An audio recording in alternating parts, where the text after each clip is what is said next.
Welcome back to Data Depth. What if I told you that you can call a large language model from inside a SQL SELECT statement?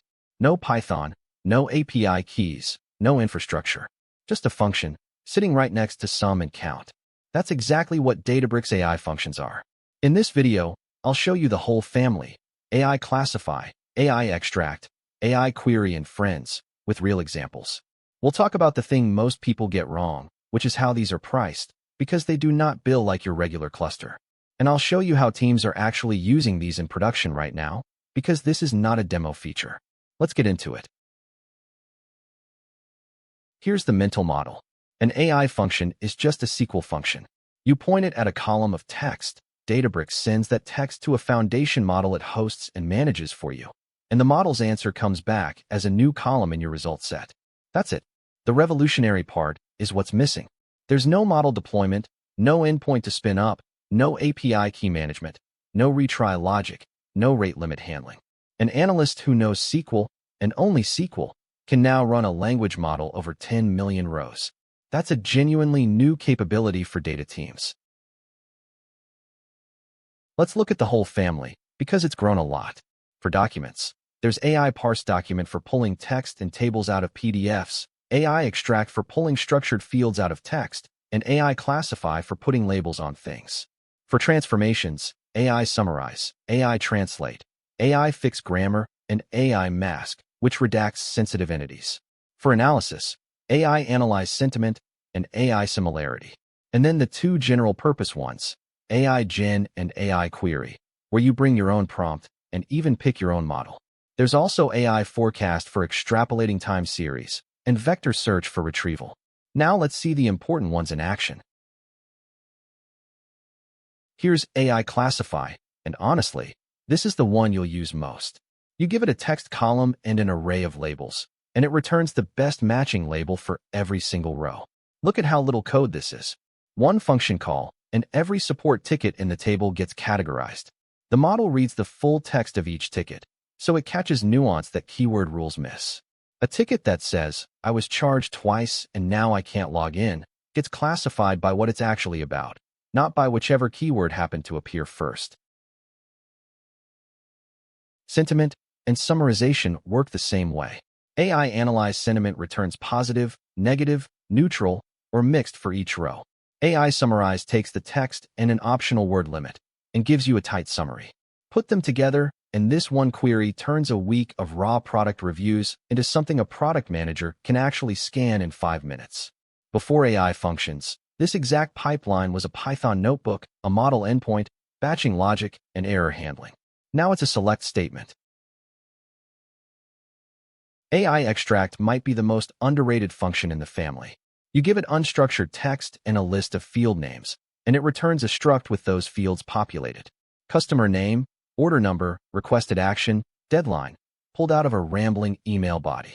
This is the classic unstructured to structured problem that data engineers have fought for decades with regex and pain. And pay attention to this one, because turning messy text into clean columns is the single most common production use case I'm seeing for these functions. And here's one for everyone who's ever had to build a PI scrubbing pipeline. AI mask takes text and a list of entity types, person, email, phone, and returns the same text with those entities masked. One line of SQL, and your chat transcripts are safe to share with the analytics team. Combine it with AI parse document, which rips text and tables out of PDFs, and AI fix grammar and AI translate. And you've got an entire document processing toolkit living inside your warehouse.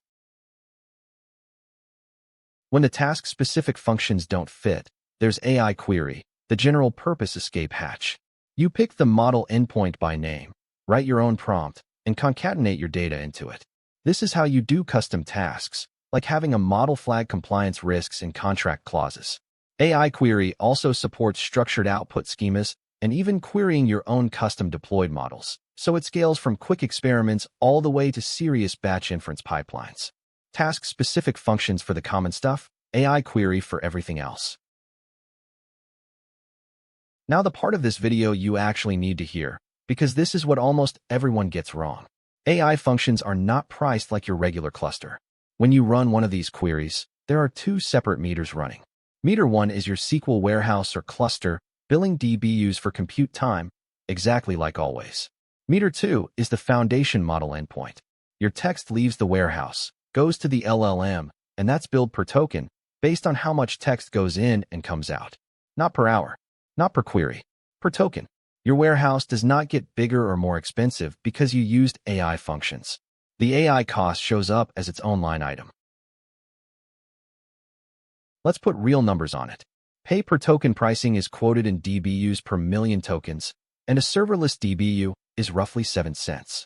A small model, like the Llama 8B class, costs around 2 DBUs per million input tokens.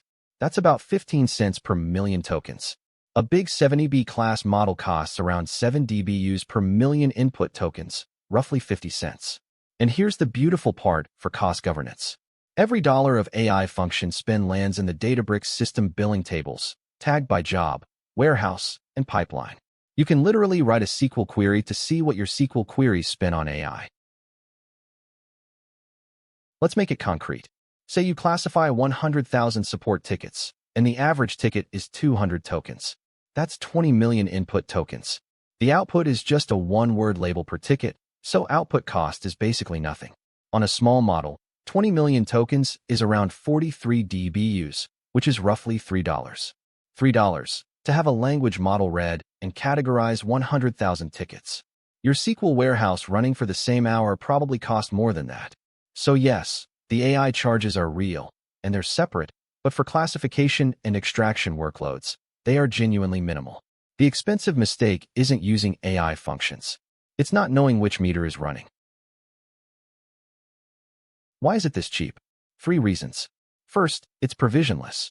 You're not paying for a GPU endpoint sitting idle 24/7. You pay only for tokens you actually process. Second, Databricks handles the batching, parallelization, and retries behind the scenes, and their docs are explicit about this. Submit your whole dataset in one query and let the platform optimize it. Don't chop it into little loops. And third, you control the model size. Use a small cheap model for simple labels, and save the big 70B models for tasks that genuinely need reasoning. If you take one cost tip from this video, that's the one. And to be clear, this is not a conference demo feature. These are practically being used right now. The pattern I keep seeing is support ticket triage.